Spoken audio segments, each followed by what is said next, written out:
자, 요한복음 7장 40절부터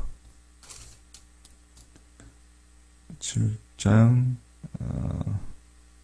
40절부터 52절까지 한번 보도록 할게요. 요한복음 7장 40절부터 같이 읽겠습니다. 이 말씀을 들은 무리 중에서 어떤 사람은 이 사람이 참으로 그 선지자라 하며 어떤 사람은 그리스도라 하며 어떤 이들은 그리스도가 어찌 갈릴리에서 나오겠느냐. 성경에 이르기를 그리스도는 다윗의 씨로 또 다윗이 살던 마을 베들레헴에서 나오리라 하지 아니하느냐 하며 예수로 말미암아 무리 중에서 쟁론이 되니 그 중에는 그를 잡고자 하는 자들도 있으나 손을 대는 자가 없었더라. 아랫사람들이 대제사장들과 바리새인들에게 오니 그들이 묻되 어찌하여 잡아오지 아니하였느냐. 아랫사람들이 대답하되 그 사람이 말하는 것처럼 말한 사람은 이때까지 없었나이다 하니 바리새인들이 대답하되 너희도 미혹되었느냐. 당국자들이나 바리새인 중에 그를 믿는 자가 있느냐. 율법을 알지 못하는 이 무리는 저주를 받은 자로다. 그 중에 한 사람 곧 전에 예수께 왔던 니고데모가 그들에게 말하되 우리 율법은 사람의 말을 듣고 그 행한 것을 알기 전에 심판하느냐. 그들이 대답하여 이르되 너도 갈릴리에서 왔느냐. 찾아보라. 갈릴리에서는 선지자가 나지 못하느니라 하였더라. 아멘. 네. 자, 요한복음에서는 예수님의 말씀 후에 이제 논쟁이 일어나는 것이 일반적인데 어제도 살펴봤듯이 이제 논쟁이 일어났습니다. 예수님의 정체에 대한 논쟁이었어요. 어떤 사람은 예수님이 모세와 같은 선지자라고 했고 어떤 사람은 그리스도다라고 이렇게 이야기했습니다. 물론 예수님은 선지자이시면서 그리스도이시죠. 하지만 당시 유대인들은 이 선지자와 메시아를 구분했습니다. 또 다른 이들은 예수님이 그리스도일 리가 없다라고 하는데 그 이유는 이제 구약의 예언대로 오시지 않았다는 것이 그 이유였어요. 저도 살펴봤듯이 메시아는 다윗의 왕가에서 태어나야 하고 또 베들레헴에서 태어나야 하는데 지금 예수님은 이제 갈릴리 나사렛 출신으로 그렇게 알려졌거든요. 그래서 하지만 예수님은 다윗의 후손으로 베들레헴에서 태어나셨습니다. 근데 요한은 그것에 대해서 그렇다부터 설명하지는 않습니다. 자, 예수님 당시 예루살렘의 실권을 장악하고 있던 자들은 이 대제사장들과 바리새인들이었습니다. 이들에게는 권력이 있었고 또 재물과 명예도 있었습니다. 그 누구도 부러울 곳이 없었죠. 그러나 이들의 실상은 하나님을 믿는 것 같으면서도 자기라는 우상을 벗어나지 못한 자들이었습니다. 그래서 이 진리이신 주님께서 이들 앞에 나타나시자 이들은 주님을 가리켜서 안식일을 범하며 백성을 미혹해 하는 자다라고 그렇게 이야기했고 경비원을 보내서 체포케 했습니다. 자, 45절 보십시오. 아랫사람들이 대제사장들과 바리새인들에게 오니 그들이 묻되 어찌하여 잡아오지 아니하였느냐. 자, 그들이 보냈던 경비원들이 빈손으로 돌아왔어요. 그래서 왜 예수를 잡아오지 않았느냐라고 다그칩니다. 자, 46절 아랫사람들이 대답하되 그 사람이 말하는 것처럼 말한 사람은 이때까지 없었나이다. 그러니까 경비병들의 대답은 그분의 말씀이 예수님의 말씀이 다른 사람의 말과는 전혀 다르다는 것이었어요. 대제사장들이나 바리새인들이 그 대답을 듣고 또 이야기합니다. 자, 47절 바리새인들이 대답하되 너희도 미혹되었느냐. 당국자들이나 바리새인 중에 그를 믿는 자가 있느냐. 율법을 알지 못하는 이 무리는 저주를 받은 자로다. 비난하는 거예요. 자, 이러한 장면 속에서 이 둘 중에 단 한 사람, 그 한 사람만은 다른 사람들과 다른 것을 보게 됩니다. 바로 니고데모였어요. 니고데모. 자, 니고데모 역시 바리새인이고 이스라엘 최고 의결 기관인 이 사내들인 의회 의원이었습니다. 근데 이 니고데모는 다른 바리새인들과 같지 않았어요. 자신도 지배 계급에 속해 있었지만 자신과 같은 이 바리새인들의 의견에 동조하지 않았습니다. 오히려 이 니고데모는 반문했습니다. 자, 51절 말씀을 제가 공동 번역을 읽어드리면, 도대체 우리 율법에 먼저 그 사람의 말을 들어보거나 그가 한 일을 알아보지도 않고 죄인으로 당정하는 법이 어디 있어? 하고 한마디 하였다. 율법으로 사람을 판결하려면 먼저 율법에 따라서 당사자의 말을 직접 들어보거나 그가 무슨 말을 행하였는지 확인해 보아야 한다는 거예요. 니고데모 이 한 사람, 이 니고데모는 전에 예수님께 찾아왔던 인물이죠. 요한복음 3장에 보면 이제 니고데모의 이야기가 쭉 기록되어 있습니다.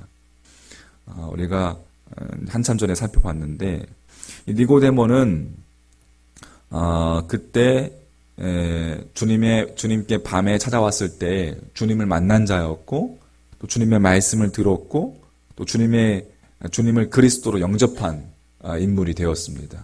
그리고 조용히 이 사내들인 의회 의원이었지만 그 사회적인 신분을 뒤로하고 주님의 말씀을 쫓아 살아왔던 자였어요. 그게 바로 니고데모였습니다.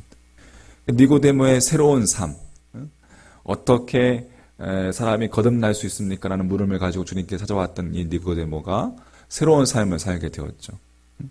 주님께서 십자가에 돌아가신 후에 아리마대 요셉과 더불어서 그 시체를 잘 장사 지내주기도 했던 자가 바로 니고데모였어요. 주님의 시신에 이 충분한 양의 모략과 침향, 성경에는 이제 백트라, 모략과 침향을 잘 섞은 백트라, 그 양이죠. 엄청난 양이라고 해요. 그것을 잘 드렸어요.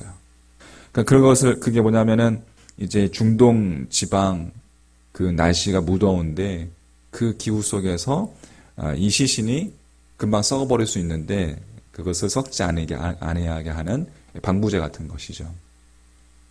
물론 주님은 3일 만에 부활하셨지만 인간의 몸을 입고 이 땅에 오신 예수님께서, 여러분 생각해 보십시오. 그 하나님의 임마누엘이신 하나님의 육체가 일시적이나마 썩어 문드러진다고 생각해 보십시오. 상상할 수 없는 일이죠. 근데 그것을 니고데모를 통해서 잘 썩지 않고 그렇게 3일 만에 부활하는 주님의 모습을 우리가 보게 될 수 있었던 것입니다. 이 니고데모 한 사람의 이 헌신이 인류의 역사를 새롭게 한 이 십자가의 죽음과 부활, 그 생명의 역사, 그 뒤안길에, 그 너머에, 그 뒤편에 깔려 있다는 것을 우리는 볼 수가 있습니다. 여러분, 성경을 보면 그렇게 하나님의 역사, 하나님의 일하심 뒤편에, 그 너머에 있는 수많은 인물들의 개인의 역사가 있다는 것을 우리는 볼 수가 있습니다. 예를 들어서 이스라엘 백성들이 애굽에서 노예 생활을 하던 그 시절에 아므람과 요게벳이라는 이름, 이 신실한 젊은 부부였죠. 그들은 진심으로 하나님을 섬기는 자들이었습니다. 어느 날 애굽의 바로 왕이 태어나는 이스라엘의 모든 남자아이들은 다 죽여버리는 그 명령을 내렸죠. 노예인 이스라엘 백성의 숫자가 애굽 사람보다 많아지는 것을 이 바로 왕이 원치 않았던 것입니다. 아므람과 요게벳 목숨을 걸고 아이를 살리기로 했고, 그 아이를 석 달 동안 숨겨서 키운 다음에 나중에 이제 나일강에 갈대 상자를 엮어서 그 속에 아이를 넣고 나일강으로 띄워보냅니다. 왕궁의 그 공주가 발견하고 아이를 키우게 되죠. 바로 그 아이가 80년 후에 출애굽의 민족을 이끌어내는 인물, 누구죠? 모세가 되어 돌아오게 된 것이죠. 출애굽이라는 그 이스라엘의 역사, 하나님의 일하심의 역사를 뒤바꾸어 놓았습니다. 80년 전 그 모세는 그냥 생긴 것이 아니라 80년 전 아므람과 요게벳 그 개인의 역사로부터 시작된 것을 우리는 알 수가 있는 거예요. 모압 땅에 룻이라는 여인이 있었죠. 하나님을 경외하는 믿음의 여인이었습니다. 훗날 룻의 증손자가 누구죠? 다윗이죠. 이스라엘 역사를 정말 반석 위에 올려놓은 다윗 왕이 태어나게 되었습니다. 그 다윗 역시 룻이란 한 여인의 그 개인 역사로부터 비롯되었다는 사실을 우리는 보게 됩니다. 여러분, 니고데모 한 사람의 개인의 역사가 인류를 구원하는 십자가와 부활의 역사에 깔려 있음을 우리는 알게 되는 그것이. 그리고 아므람과 요게벳 또 룻뿐만 아니라 성경에 나오는 모든 그 개인의 그 역사의 삶을 통해서 하나님의 일하심을 우리는 보게 된다는 것입니다. 따라서 여러분 한 사람 우리 개인의 삶의 소중함을 우리는 깨닫게 되는 거예요. 할렐루야. 내가 나를 보기에 아무것도 아닌 것 같지만 하나님 보시기에 가치 있는 존재이고 역사에서 그저 아무런 의미 없이 우리가 사라지는 존재가 아니라는 거예요. 더불어서 나 자신이 하나님 앞에 여러분 바르게 설 때에 우리가 하나님 앞에 바르게 설 때 나 혼자만 바르게 서는 것이 아니라 내가 하나님 앞에 바르게 설 때 나의 후손들에게 흘러간다는 사실을 우리가 잊지 않기를 간절히 소망합니다. 이것이 바로 믿음이 있는 자리입니다. 하나님의 일하심이 있는 자리, 하나님의 역사가 있는 자리, 하나님의 은혜가 있는 자리, 성숙한 믿음의 사람이 되는 것입니다. 항상 하나님 앞에 이렇게 정직하게 바르게 설 수 있는 지난날 죄악된 모습들은 오늘도 십자가 앞에 우리가 못 박고 하나님 앞에 정직하게 바르게 설 수 있는 여러분과 제가 되기를 간절히 소망합니다. 하나님께서 우리를 또한 인도하실 것이고 나 한 사람을 통해서 역사하실, 이끌어가실 하나님의 놀라운 계획하심을 우리가 믿음으로 바라보고 나아가며 하나님께 영광 돌리는 복된 믿음의 삶이 되시기를 주의 이름으로 간절히 축원합니다. 아멘. 기도하겠습니다. 하나님 아버지 감사합니다. 오늘 니고데모 한 사람의 신앙, 믿음을 보면서 하나님 아버지 니고데모가 있었기 때문에 그의 헌신과 또 그의 희생이 있었기 때문에 주님의 십자가와 그 부활이 온전하게 이루어질 수 있었음을 또 우리가 살펴보았습니다. 하나님 아버지 성경에 나오는 수많은 인물들 하나님의 일하심, 하나님의 계획하심을 이루어드린 그 수많은 개인들의 그 삶의 믿음의 고백들을 통해서 하나님께서 분명하게 일하셨다는 사실을 우리가 보게 됩니다.